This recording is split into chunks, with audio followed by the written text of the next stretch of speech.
De retour sur le plateau de la Tranche Info, place maintenant à l'échange et au débat dans le Focus. Et pour cette première partie, nous allons parler du programme JAFA, vous savez, sur les jardins familiaux. Ils ont des programmes, par exemple, ils répertorient effectivement les niveaux de contamination dans les sols. Et pour en savoir plus, nous avons sur le plateau Aurélie Beignet-Parège, qui est chargée de communication, promotion de la santé environnementale. Bonsoir. Bonsoir, c'est Axel. Axel, j'ai mis Aurélie. C'est Axel. Eh bien, dis donc, je corrige tout de suite. Et nous avons Frédéric Bourseux, donc, qui est animateur jardin créole du programme JAFA. Bonsoir à toutes et tous. Alors, on va quand même revenir avec les téléspectateurs un peu sur la genèse des programmes JAFA.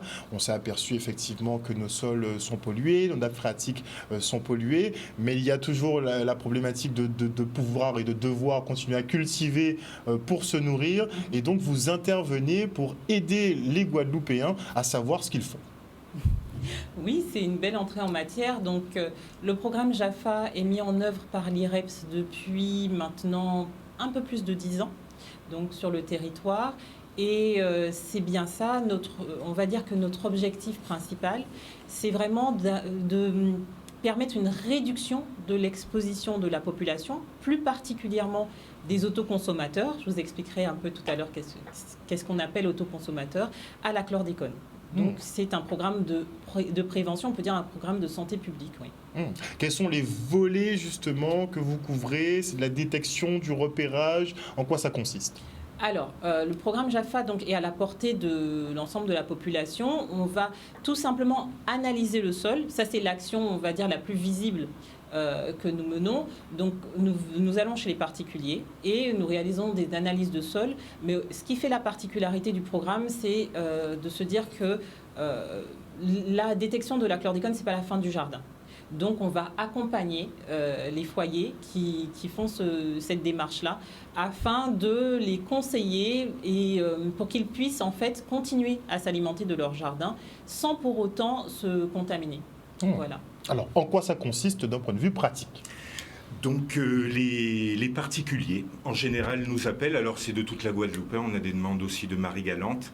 Donc les particuliers... Même quand ils n'ont pas été exposés, finalement. Même s'ils n'ont pas été exposés, parce qu'en fait, ils veulent être rassurés sur leur activité potagère. Et c'est vrai que la question de l'alimentation reste quand même fondamentale, en tout cas dans certaines familles, notamment autour du jardin, qui est quand même une identité culturelle forte. Et donc les gens nous appellent au programme JAFA. On prend leurs demandes, on les saisit dans une base de données et ensuite on leur explique comment ça va se passer. On a un prestataire qui va venir réaliser les prélèvements en leur présence dans leur jardin, envoyer au laboratoire qui va ensuite nous renvoyer les résultats. Une fois les résultats reçus, donc je vais les saisir dans cette base de données. Elle nous permet de remonter jusqu'à 2009. Donc toutes les personnes qui ont été analysées depuis 2009 sont dans cette base de données-là. Je saisis et ensuite je prends contact avec les personnes dont le jardin est contaminé. Et donc c'est une visite dans leur jardin, dans leur foyer, où je vais leur expliquer les résultats, parce que parfois c'est un petit peu scientifique, enfin les protocoles sont particuliers, donc j'explique les résultats, et à la suite de ça, donc je donne des recommandations pour leur jardin, ensuite pour l'approvisionnement, et ensuite des conseils de jardinage en agroécologie. Voilà, on échange sur le jardin en général.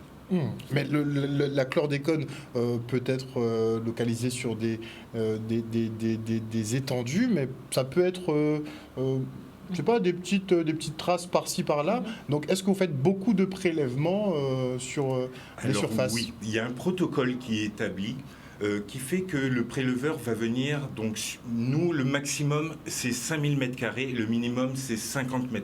D'accord. Tout ça pour pouvoir renseigner ensuite la cartographie. En dessous de 50 m², c'est problématique. Donc, une fois que le préleveur arrive, il va donc faire, selon la taille du terrain, entre 8 et 12 prélèvements qu'il va ensuite mélanger et c'est ça qui formera l'échantillon qui partira en métropole pour l'analyse. D'accord. Voilà, et donc on aura en fait une idée globale du terrain. Et du coup, nous, on va travailler selon une échelle de teneur. Donc, c'est un petit peu technique, mais disons que dès qu'il y a présence, et à partir d'un certain seuil, on recommande de ne pas produire de racines tubercules, légumes souterrains.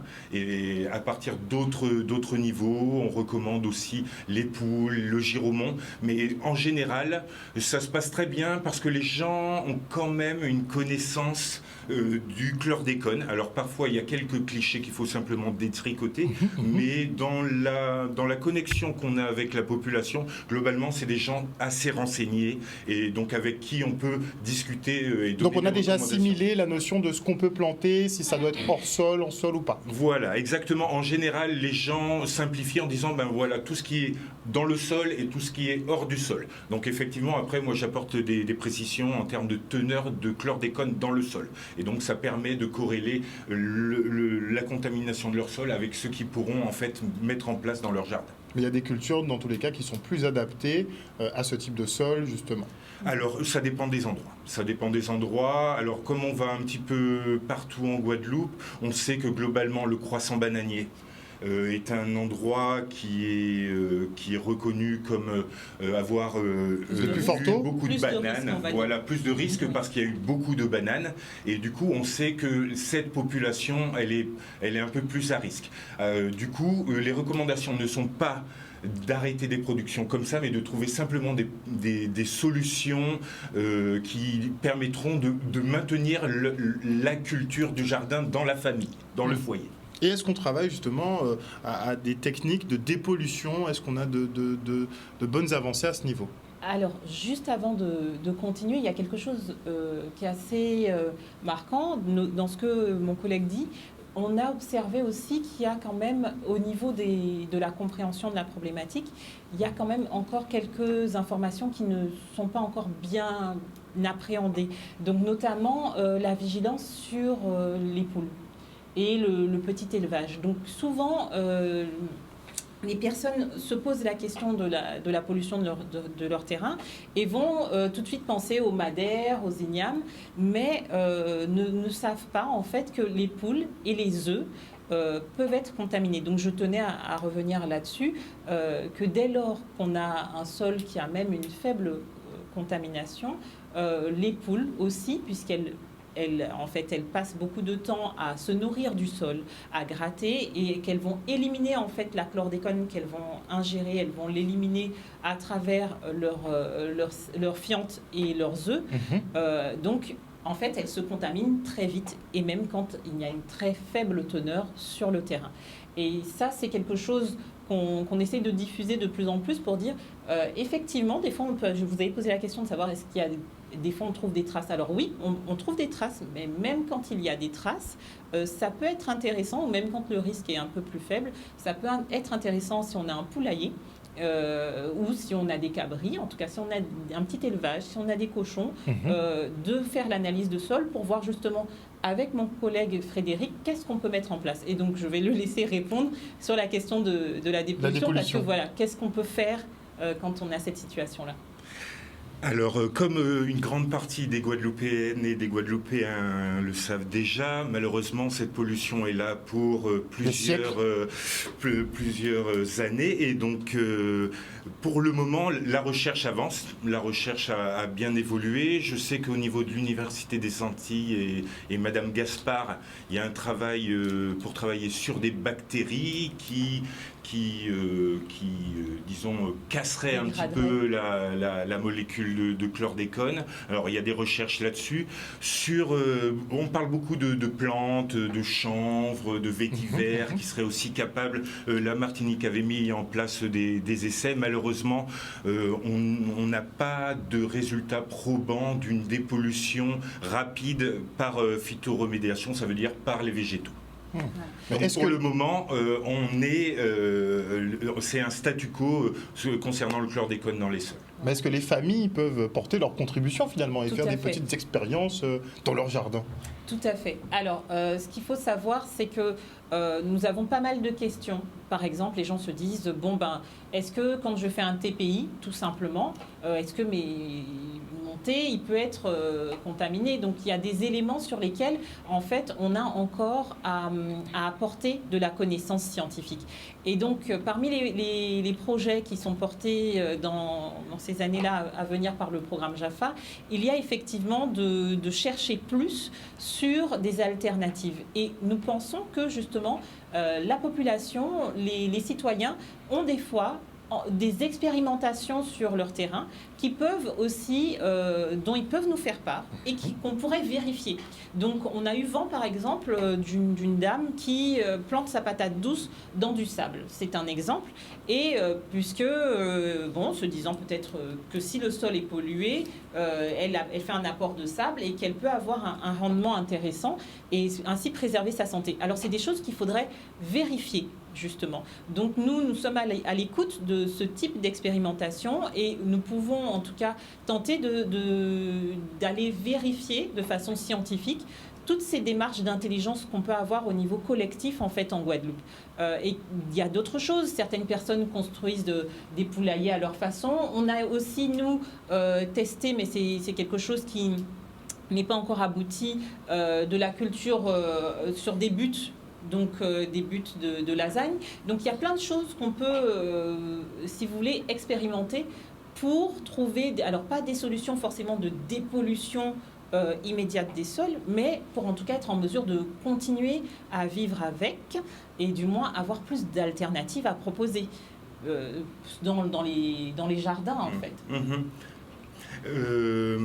C'est vrai que dans tous les cas, la grande majorité des analyses reviennent négatives. Tout à fait. Il s'agit vraiment d'endroits qui sont situés sur d'anciennes bananeraies. Ça se vérifie, plus des usages dérivés qu'on utilisait en verger ou en jardin créole, voilà, en fait, ou des transports de terre qui ont été emmenés, par exemple, dans de zones polluées pour faire un terrassement à un endroit. Donc voilà, c'est pour ça qu'on essaie d'être un petit peu sur toute la Guadeloupe. Et c'est vrai que pour rassurer les Guadeloupéens, la grande majorité des terrains qui sont analysés ne sont pas contaminés. Mais certaines personnes qui nous appellent parce qu'ils savent qu'il y a un historique derrière voilà. Et que, alors, ils ont déjà mis, pour certains, en place des mesures de protection en séparant leurs poules ou leurs animaux du sol, en faisant de la culture en bac, etc. Donc, ou bien en ne plantant pas de production sensible.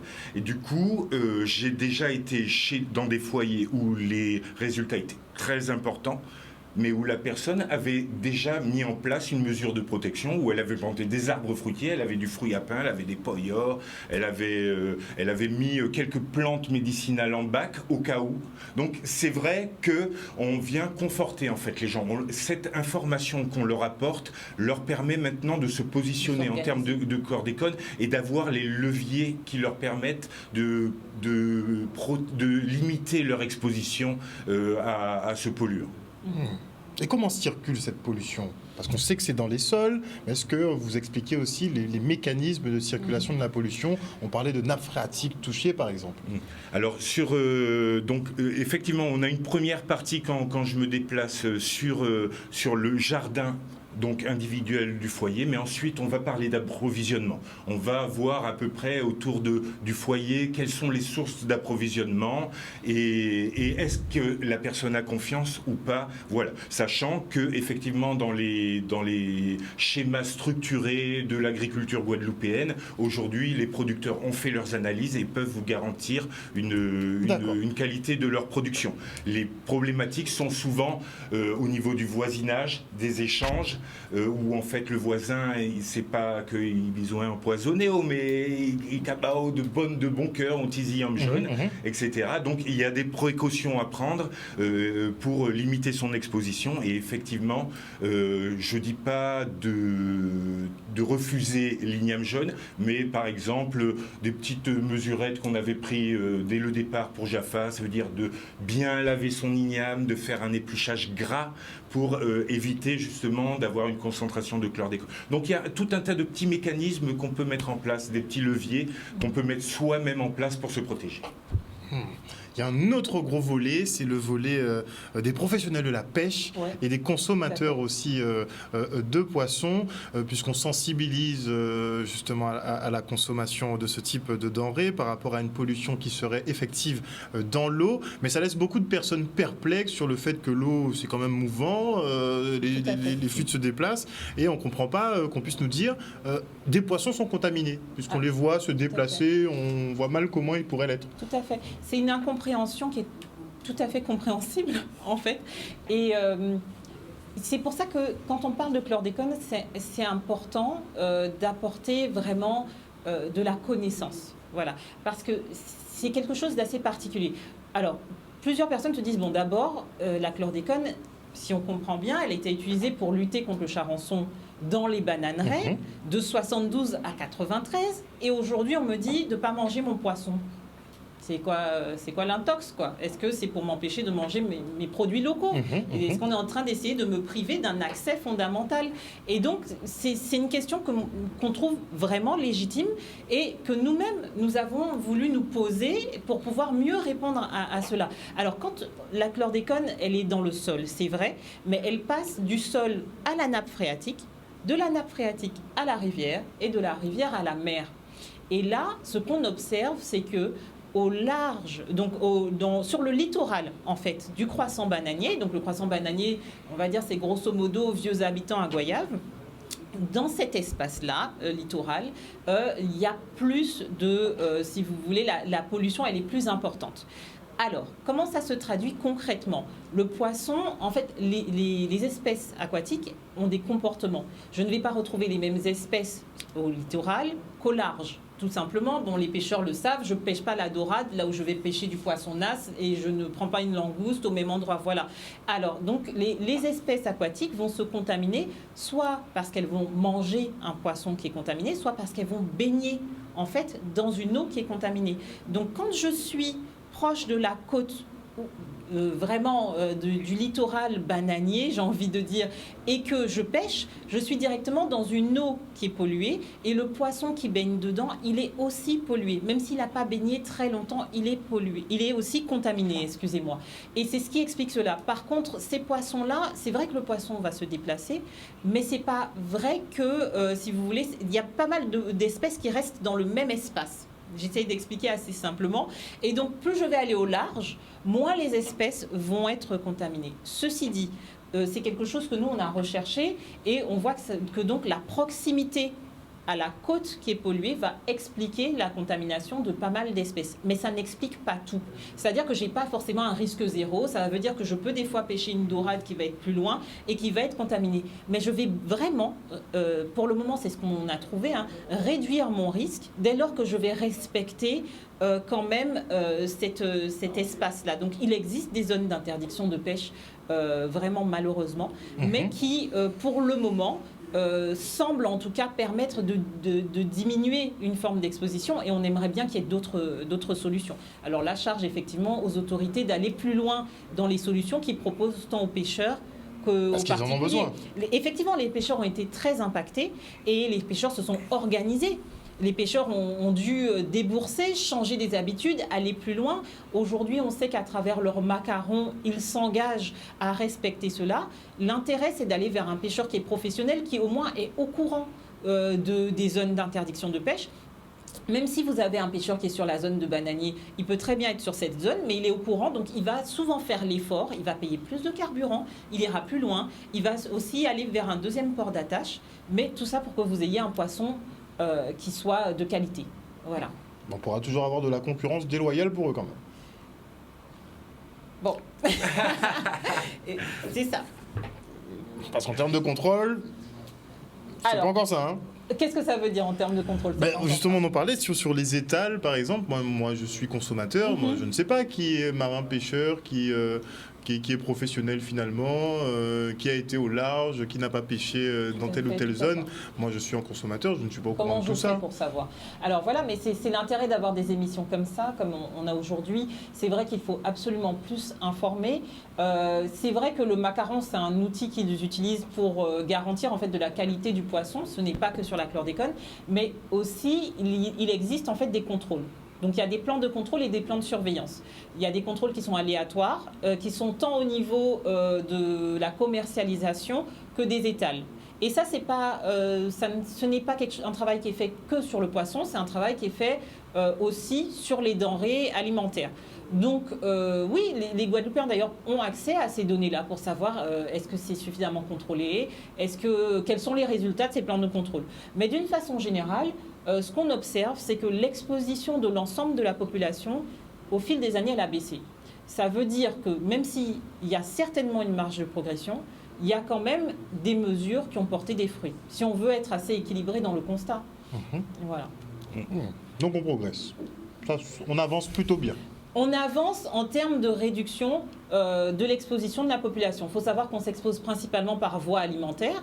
Mais est-ce qu'il y a des contrôles justement? Oui. Est-ce que la direction de la mer, elle récupère des poissons, telle ou telle zone? Est-ce que c'est cartographié? Alors chaque année, la direction de la mer va faire des prélèvements, comme je vous disais, sur les étals. Et il y a la direction de la mer, la DAF et la DECT, je pense, qui sont impliqués voilà, dans les contrôles. Et donc, comme je vous dis, il y a un pourcentage de prélèvements qui sont faits, mais vous pouvez aussi les inviter pour parce que c'est vrai qu'il y a un besoin de plus faire connaître les actions de... Toutes ces personnes-là sont des acteurs du plan chlordécone. Et donc, il y a tout un maillage. Je sais que ce qui passe à l'abattoir aussi est contrôlé et qu'on trouve très peu. Il y a quand même un pourcentage de conformité qui est assez important. D'accord. On trouve très peu, au jour d'aujourd'hui, de carcasses qui ne sont pas conformes. Donc, voilà, vous y avez accès et il faut s'en emparer pour s'informer et voir comment avoir éventuellement plus. Est-ce qu'il y a d'autres recommandations ? Alors les recommandations, c'est de la vigilance au niveau de l'approvisionnement. Évidemment, une fois qu'on aura parlé du jardin, etc., les gens sauront exactement ce qu'ils peuvent faire ou ce qu'ils ne peuvent pas faire. La grosse difficulté, c'est l'approvisionnement. On se rend compte que le poisson peut être une source de contamination importante, notamment les petits poissons de nasse qu'on achète chez quelqu'un qu'on ne connaît pas trop, ou bien qu'on prend directement dans la famille ou qu'on pêche soi-même. Donc ça, on a vu que c'était une source d'exposition importante et c'est important pour nous d'aller en parler dans les foyers parce que c'est vrai qu'au niveau des femmes enceintes et des très jeunes enfants, ça peut avoir des conséquences, cette exposition. Et donc, si on peut la limiter au maximum, on le fait. Donc, en apportant des informations. On a de nouveaux éléments aujourd'hui pour rendre plus visible cette pollution, cette contamination dans notre corps. C'est la chlordéconémie. Ça veut dire le dosage de chlordécone dans le sang qui est aujourd'hui a été expérimenté et qui aujourd'hui a démarré. Donc, parce qu'on attend la généralisation, parce que tout le monde attend que ce soit un peu gratuit. Vous avez annoncé il y a quelques mois. C'est gratuit. C'est à vérifier parce que c'est un dispositif qui est piloté par l'ARS. Oui. Mais les foyers qui bénéficient du programme JAFA, donc les autoconsommateurs des produits du jardin, peuvent bénéficier de la chlordéconémie. Donc, ce qui est important, c'est pas tant de savoir si j'ai de la chlordécone dans le sang, mais surtout d'être accompagné. Parce qu'une fois qu'on il y a 94% de chances qu'on l'ait. Voilà. Mais alors, oui, bon, cet échantillon-là, il n'était pas sur toute la population. Ce serait intéressant de savoir réellement sur toute la population. Mais une fois que je sais qu'est-ce que j'en fais, comment je change, donc c'est surtout l'accompagnement qui va derrière, qui est intéressant. Et je pense que voilà, on peut se renseigner sur les sites de l'IREPS, du programme JAFA et du programme Titiri.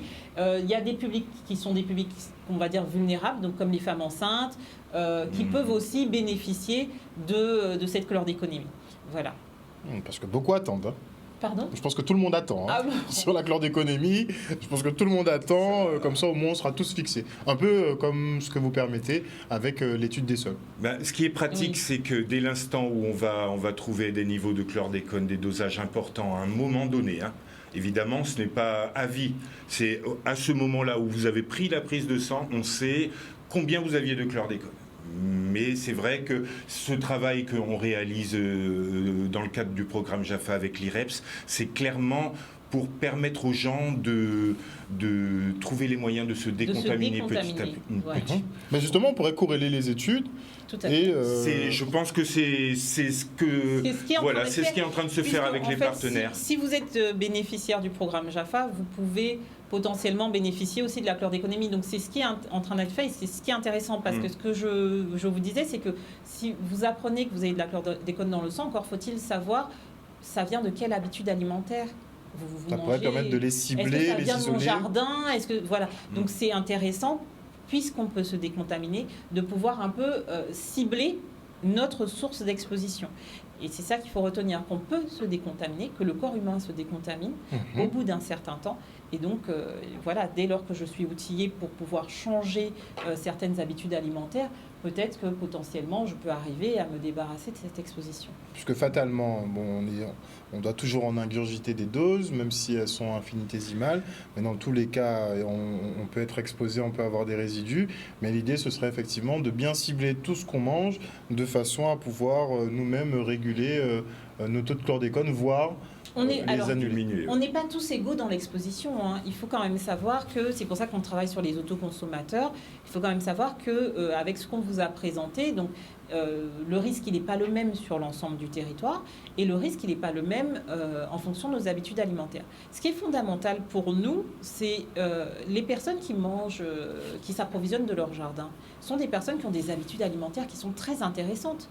Ça génère une alimentation qui est assez saine. Donc il est hors de question que ces personnes se détournent d'une habitude alimentaire qui est saine pour aller reporter leur consommation sur des hypermarchés, sur des aliments qui sont trop gras, trop sucrés, et donc on perd. Voilà. Donc là où il y a, je crois, un travail qui est... le travail au niveau du programme JAFA, on l'axe vraiment sur donc ces populations qui sont les plus à risque, qui sont les plus exposées, et qui sont aussi porteuses d'une habitude qui est saine. Et qu'il faut absolument... Ce serait conserver cette habitude, mais l'améliorer, l'adapter en fonction, effectivement, continuer à manger local, continuer à manger sainement, parce que, écoutez, quand vous mangez des racines, c'est beaucoup plus intéressant que si vous mangez de la pomme de terre. Donc, quand vous cultivez vous-même, vous savez d'où ça vient. Donc à partir du moment où vous cultivez de façon à limiter les pesticides et tout ça, c'est quand même très intéressant. Parce qu'on a tendance à se concentrer sur la chlordécone, mais il y a d'autres pesticides. D'accord ? Donc c'est intéressant en fait que ce soit dans une démarche finalement qui est plus globale pour notre santé. On va tendre vers ça, je pense. Naturellement, on va tendre vers ça. Il faut maintenir sa vigilance sur l'achat, sachant que les Guadeloupéens savent aujourd'hui que les racines peuvent présenter un risque, donc qu'ils augmentent leur niveau de vigilance et d'exigence au niveau de leurs producteurs. Ça, c'est important. Surtout, ne pas se relâcher en période de Noël et de Pâques, etc. Parce qu'effectivement, ce sont des périodes qui sont favorables à l'augmentation du chlordécone. Puisqu'on consomme plus d'igname, on consomme plus de poules sur pied, etc. On l'achète à son voisin, on achète du cochon au voisin. C'est un échange qui a toujours perduré et qui perdurera toujours. Mais la vigilance doit être de mise, notamment pour se protéger. Et donc là, c'est vrai qu'on travaille dessus, mais on peut penser que dans les périodes de Noël, il y a ce côté aussi familial qui fait que on fait confiance et qu'on va passer un bon moment avec la famille sans se poser les questions qu'on se poserait d'habitude. Merci beaucoup en tout cas à vous d'être venu sur ce plateau pour nous faire des mises à jour donc, sur le programme JAFA. On aimerait bien savoir où vous contacter aussi. Ah oui, tout à fait. Alors, le site internet, donc jafa.gp ou jafa-ireps.gp, donc Jafa s'écrit J-A-F-A. Et puis, vous pouvez à tout moment nous appeler pour avoir plus d'informations, donc 05 90 95 41 17. Et aussi notre mail jafa@ireps.gp. Voilà, vous avez tout. Donc les relevés sont gratuits? Tout Oui. à fait, les relevés sont gratuits pour les particuliers. Pour les particuliers, pour les professionnels, c'est autre chose. Voilà. Et les associations. Hein. Association aussi, 50 à 5000 mètres carrés. Tout à fait. 50 pour les mètres carrés à 5000 mètres carrés. Pour les particuliers aussi. Oui. Oui. Gratuit. Tous les particuliers peuvent nous appeler de n'importe quelle commune en Guadeloupe. Très Voilà. bien. Et Galant. quel délai pour avoir ces résultats? Alors, on a dû un peu modifier nos protocoles. Bon, c'est très évolutif, donc on doit se réadapter systématiquement. Globalement, on est entre 4 et 5 mois. On a 4 et un 5 peu mois. rallongé les protocoles parce qu'on a dû changer de laboratoire pour le moment. Mais donc, on n'a pas encore de visibilité parce que c'est un nouveau protocole qui a démarré. Mais globalement, oui, entre 4 et 5 mois grand maximum. Je vous donne un plafond. Merci beaucoup en tout cas pour toutes ces informations que vous nous avez livrées ce soir et on prendra des informations complémentaires en fonction des évolutions justement de ce programme JAFA. Merci encore. Merci à vous. Merci beaucoup. On se quitte pour une page de pub et on revient avec Laurence Romana qui fait partie de la liste de Monsieur Hunel pour la présidence de l'Université des Antilles. A tout de suite. De retour dans le Focus pour cette deuxième partie, nous allons parler de l'Université des Antilles, puisque vous savez que la présidence effectivement va changer. Le professeur Jean-Guy justement s'en va. Il y a des candidats en lice et pour en parler avec moi et principalement de la liste de Monsieur Hunel, eh bien nous recevons le professeur Laurence Romana. Bonsoir Madame Romana. Bonsoir. Donc j'ai écouté, et la Guadeloupe a écouté avec grand intérêt les déclarations de Monsieur Hunel, qui est candidat pour cette élection.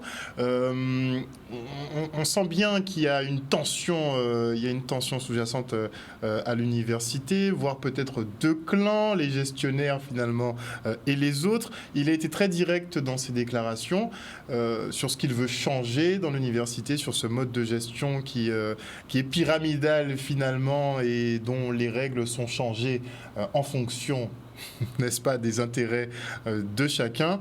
C'est des échos qu'on a déjà eus, c'est pas forcément Monsieur Hunel qui nous l'apprend, c'est des échos qu'on a déjà eus par le passé. Donc c'est une situation que vous ne pouvez plus supporter, il faut que l'Université des Antilles évolue. Tout à fait, tout à fait. C'est une des raisons de notre candidature, hein, Monsieur Philippe Hunel, Madame Dominique Rogers en tant que VP Martinique et moi-même en tant que VP Guadeloupe. La raison de cette candidature première, c'est qu'on veut changer les méthodes de gouvernance. Voilà. Comme l'a dit Monsieur Hunel, vous voyez, cette gouvernance actuelle, elle part du haut. Elle part du haut. Donc on a un conseil d'administration pour bien comprendre. Donc on a alors l'université repose sur un conseil d'administration qui est le seul organe décisionnel et s'appuie normalement sur un conseil recherche constitué d'élus et un conseil de CFVU, donc il y a un conseil des études de la vie universitaire, c'est ça. Et donc ces deux conseils, la commission recherche, elle va s'occuper de la recherche au sein de l'université, donc il y en a deux par Pôle Martinique et Pôle Guadeloupe, et la CFVU, elle va s'occuper plus de la vie étudiante et des formations. Donc ce sont des organes non pas décisionnels, mais consultatifs, mais c'est par eux que doit passer un peu la politique de la recherche et la politique, voilà, ça doit être des forces de proposition justement pour le conseil de Pôle et le conseil d'administration. Voilà. Alors c'est pour le moment, c'est aussi bien CCR que CCFVU sont quand même bien court-circuités par la gouvernance actuelle et fonctionnent, l'ACR ne fonctionne plus de toute façon, et la CFVU, elle, règle le quotidien. Donc ce que vous nous dites, c'est que c'est le conseil d'administration finalement qui décide un peu de tout. C'est toujours lui qui décide, mais il ne débat pas de ses décisions. Donc il n'y a même plus de débat. Donc il il n'y a pas décide, de mais débat. sans débat. Que c'est lui qui décide, bon, c'est son rôle, mais il faut débattre des décisions. Voyez. Donc la société savante décide de manière unilatérale. Oui, mais savante, je ne sais pas, j'aime pas trop le terme, mais voilà, le conseil d'administration, voilà, décide sans que la base ait réussi à faire remonter, voilà, des idées. Je vais prendre un exemple, par exemple, vous voyez, on est, donc actuellement, l'université, elle est, ce qui est nouveau dans ces élections, c'est que maintenant, il y a un président et deux vice-présidents. Donc un vice-président sur le pôle Martinique et un vice-président sur le pôle Guadeloupe. Et maintenant, on fait un ticket à 3. Donc on y va ensemble. Avant, il y avait toujours un vice-président Guadeloupe, un vice-président Martinique, mais ils étaient élus séparément. D'accord. Ça pouvait poser problème, effectivement, si les vice-présidents ne s'entendaient pas avec le président. Ça, c'est une réalité. Donc maintenant, on y va à 3. Mais sous la dernière présidence, hein, vous voyez, par exemple, à l'université, on crée ce qu'on appelle des contrats de site. Contrats de site, c'est-à-dire qu'au début d'une mandature, vous allez, avec l'État, prendre des engagements et vous dire, voilà, ben moi, pendant ma mandature, j'ai tel objectif à atteindre. Et puis, vous avez des jalons pour dire, voilà, donc c'est en fait un outil d'orientation. Voilà. Et sur ce contrat de site actuel qu'on a, il fallait, le premier point, c'est d'élaborer des statuts polaires. Vous comprenez l'importance d'élaborer des statuts polaires, sachant que les pôles sont les piliers sur lesquels vont se reposer l'université. Sans statut polaire, bien c'est la porte ouverte un peu à tout et n'importe quoi. Voilà. Et c'est ce qui se passe en ce moment. C'est-à-dire que vous n'avez pas de statut. Il n'y a pas de statut polaire. Nous, par exemple, je vais parler d'une formation que je connais bien, qui sont les formations ingénieurs. Donc on a deux formations, deux diplômes d'ingénieurs à l'université qui sont accrédités par la commission d'éthique d'ingénieurs, donc reconnus au niveau national et même européen avec le label URIS. On a deux spécialités, matériaux et énergétiques. On veut créer 2 nouvelles spécialités qui sont eau et agro. Vous voyez que pour le territoire, ça ne peut pas être plus en adéquation qu'avec les besoins du territoire. Depuis 2020, nous avons déposé notre lettre d'intention. Alors, on ne sait pas à qui écrire. On écrit au doyen, on écrit au pôle, on écrit à la présidence. Voilà. Et puis, on tourne, ça tourne. En 2021, après beaucoup de mails, on nous a quand même envoyé un courrier en nous disant « Bon, ben d'accord, on va créer un comité de préfiguration, de transformation du département en école interne de l'UFRSN. » Je vous laisse imaginer le titre. Je le dis exprès parce que... voilà. On vient dans le poisson. Voilà. Et on nous a dit en juin 2021, on vous fait un retour de cette commission. On nous a demandé de remplir des questionnaires. On a rempli des questionnaires bien sagement. Je suis en février 2022. Je n'ai toujours pas retour de savoir ce que devient... voilà. Donc, conclusion, bientôt on va passer par la CTI et on ne sait pas comment faire aboutir ces formes. Voilà, donc on va continuer, je pense, avec nos 2 diplômes actuels, sans avoir jamais débattu de la possibilité d'ouvrir 2 autres diplômes. Jamais, on parle toujours de la nécessité d'avoir une adéquation entre les formations universitaires et les besoins du territoire. Voilà. Ben, ça vous donne un exemple. Je vais prendre un autre exemple sur le territoire de la Guadeloupe, Pôle Guadeloupe, mais il y a les mêmes exemples sur la Martinique, qui est la licence des arts et des spectacles. Oui, ça a fait débat. Des arts et des spectacles qui a fait débat, parce que c'est quand même, on touche à la culture, qui est aussi un axe fort à développer sur nos territoires, a été fermée manu militari, alors que le porteur de projet avait des fonds propres pour faire fonctionner cette licence. Donc vous voyez, à chaque fois, après, qu'on soit porteur de projet et que le projet n'aboutisse pas parce qu'on va manquer de moyens, on va manquer de locaux, c'est une possibilité, on cherchera des solutions, mais au moins il faut réussir à débattre. Le problème, c'est qu'il n'y a pas de débat. Voilà. Et ça, pour des raisons, je pense... vous voyez, cette gouvernance, elle ne supporte pas la critique. Je pense que M. Hunel l'a bien dit dans son intervention. Elle ne supporte pas la critique. Or, si on ne critique pas, si on ne débat pas, on ne peut pas faire avancer. C'est compliqué pour des chercheurs. On ne peut pas faire avancer les idées. Dans une université, vous comprenez bien qu'il est primordial de débattre. A priori. Voilà. Donc voilà un peu, tout ça nous fatigue, tout ça nous épuise, parce que c'est quand même compliqué à entendre pour une population que des scientifiques, quand même, aient du mal à débattre. Et à opposer justement des idées, des arguments. Niveau, si vous voulez, on débat. Moi, je vais débattre avec les collègues sur des projets scientifiques, sur la formation. Voilà, on va. Oui, mais sur les nécessités de formation. Mais le problème, c'est qu'il faut débattre avec les instances supérieures pour faire aboutir nos projets. Voilà. Et ça, c'est pas de débat. C'est très compliqué. Je vous donne l'exemple des formations ingénieurs que je connais bien et qui est, moi, je trouve. Mais comment on décide alors Comment il décide alors de ce qui est bon ou pas pour l'UA? Prenons par exemple, on va prendre par exemple l'accréditation. Là, on a eu, vous savez, donc notre axe à l'université, c'est la formation, bien évidemment, et la recherche. Alors, dans le cadre de la formation, on doit déposer une accréditation, donc des nouvelles offres de formation. Pour débattre de ces nouvelles offres de formation, il est important quand même qu'on arrive à débattre qu'on ait le temps du débat entre nous, et qu'aussi, moi je pense, puisqu'on est une université des Antilles, enfin on pense qu'on ait le temps de débattre avec les collègues de la Martinique. Voilà, parce que là, du coup, ce qui s'est passé, c'est qu'il a fallu faire des formations rapidement, en sachant pas trop ce qu'allaient ouvrir les collègues de la Martinique. Et donc, on se retrouve toujours avec des formations qui sont soit en concurrence, ou alors qu'on aurait pu bâtir ensemble pour avoir des formations plus conséquentes. Donc déjà... Alors juste quand même, je vais finir pour rassurer peut-être un peu les parents, hein, pour notre université quand même. Il est évident que les formations classiques, la licence, bon, je vais parler des sciences parce que c'est un peu c'est plus mon domaine, mais qu'une licence de physique, une licence de chimie, c'est classique. Voilà, ça c'est les connaissances de base sont classiques. Mais si on veut faire des licences spécialisées, si on veut faire par exemple des formations ingénieurs, si on veut faire des masters spécialisés, là il faut qu'on arrive à co-construire ces formations. Voilà. Et là, ça devient compliqué. Et je pense qu'on a à améliorer énormément notre offre de formation en co-construisant nos diplômes, et notamment nos diplômes professionnalisants. Parce que l'Université des Antilles, c'est 2 pôles, donc le pôle Guadeloupe, le pôle Martinique. La Guyane est sortie de l'équation il y a quelques années. C'est une autre raison de la candidature de M. Hunel, mais on en parlera en dernier point peut-être. Voilà. Allez-y, dites-nous tout. Non, on va continuer. Enfin, juste pour dire que en fait, l'Université des Antilles, elle est toute jeune, hein, puisque la Guyane, l'UAG s'est terminé en 2015, je pense. On parle à 2015-2016. C'est ça. Voilà. Donc l'UA est né en 2015. Il y a eu la mandature de M. Janqui, voilà, qui est un président guadeloupéen. Il serait quand même de bon augure de maintenant de placer un candidat martiniquais. Donc avoir une alternance entre les deux îles. Une alternance, vous comprenez, c'est important. C'est cette non-alternance qui a fait partir la Guyane de l'UAG. Les Guyanais n'ont jamais été présidents de l'UAG. Voyez-vous, et quand il y en a eu un, on ne l'a pas pris. Donc se sentant laissés pour compte, ils ont créé on ne peut pas leur donner tort, faculté. Voyez-vous, on ne peut pas leur donner tort. Et si on veut respecter justement cette alternance, voilà, c'est important. Vous voyez, il y a vraiment 2 points forts. Changer la méthode de gouvernance, ça c'est sûr.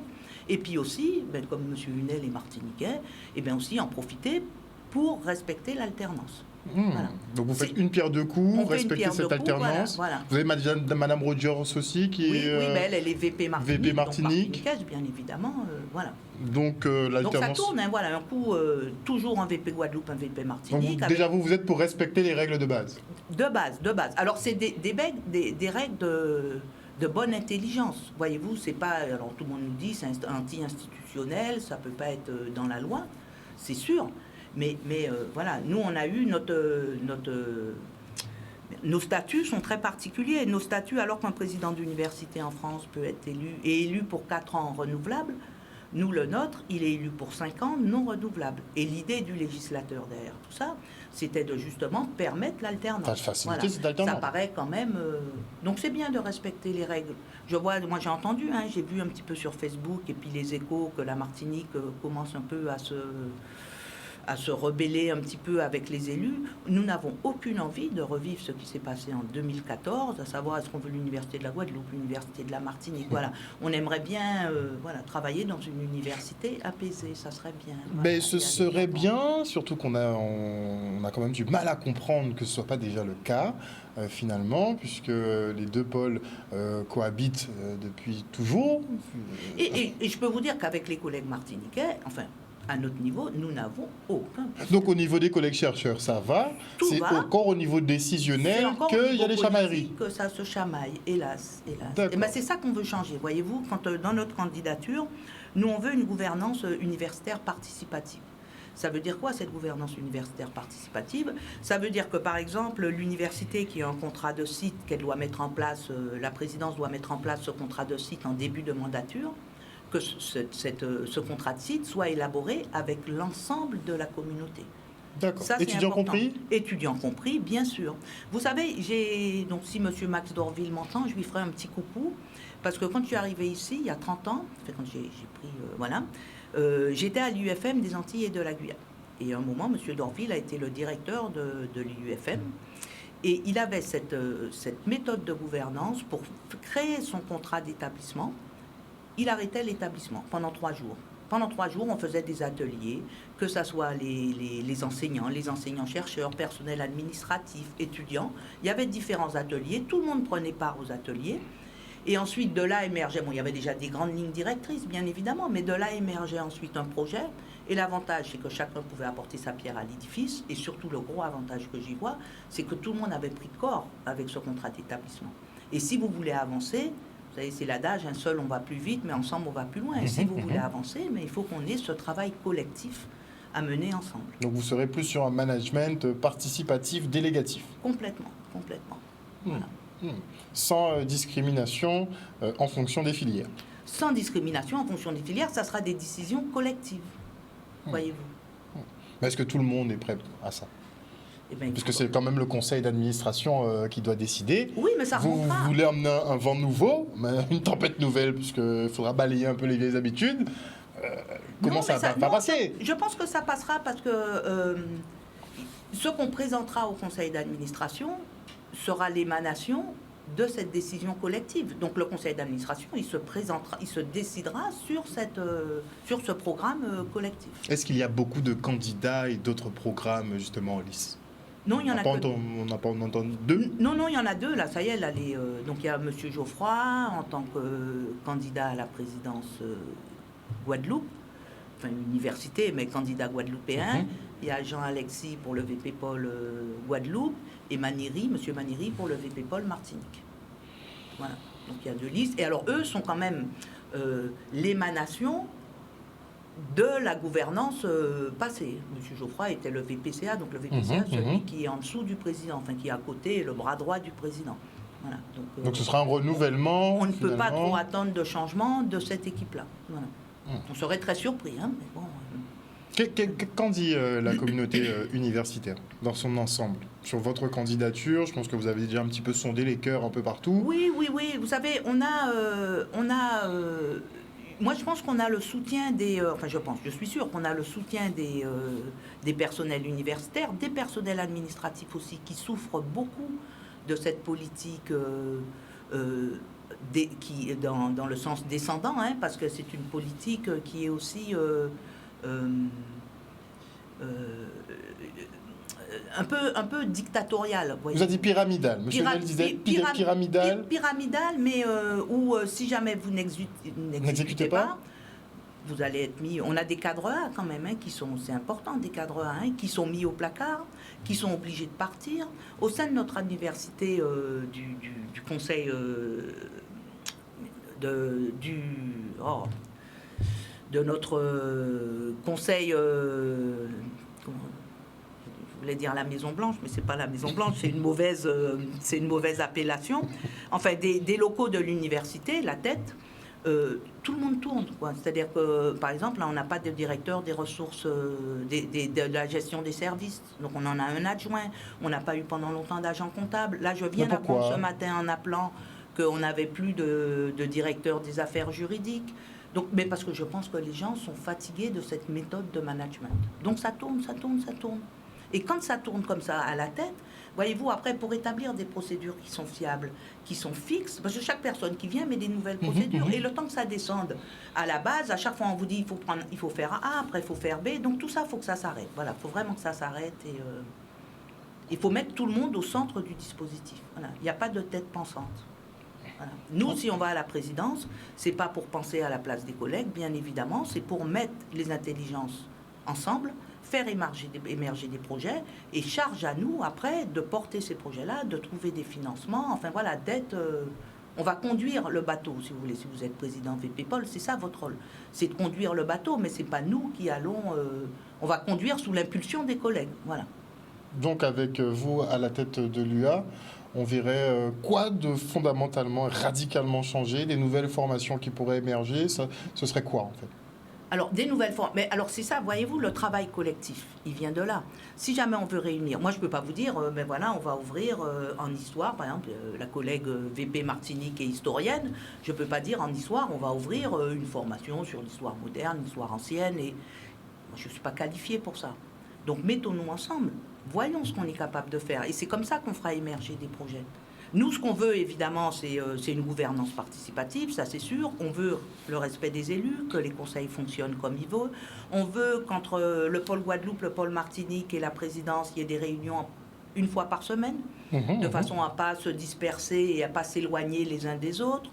On veut mettre ensemble les directeurs de composantes. On veut élaborer ensemble le contrat stratégique. Vous voyez, on a, enfin bon, voilà, il y a cette... On veut établir, vous me disiez ce qu'on veut faire, mais par exemple le statut polaire, Ça, c'est évident qu'il faut le faire parce que c'est la clé d'un bon fonctionnement. Donc, les statuts des pôles, il va falloir les écrire. La première chose qu'on fera, c'est d'écrire les statuts polaires. Il faudra aussi, par exemple, on avait une cellule d'appui au projet, ça c'est pour la recherche. Cette cellule d'appui au projet, elle était là et puis la personne après a été gentiment remerciée. Donc il va falloir la remettre sur place pour aider les chercheurs justement à monter les projets.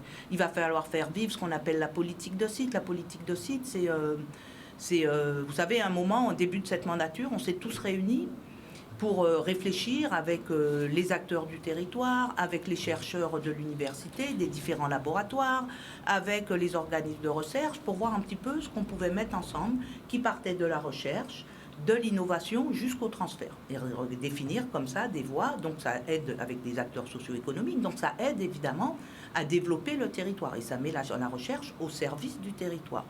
On a élaboré, enfin, ceux qui ont fait, nous moi j'ai participé, mais il y a eu les VPCR et puis les D2RT de chacune des régions qui ont élaboré ce contrat de site, mais on ne l'a jamais fait vivre.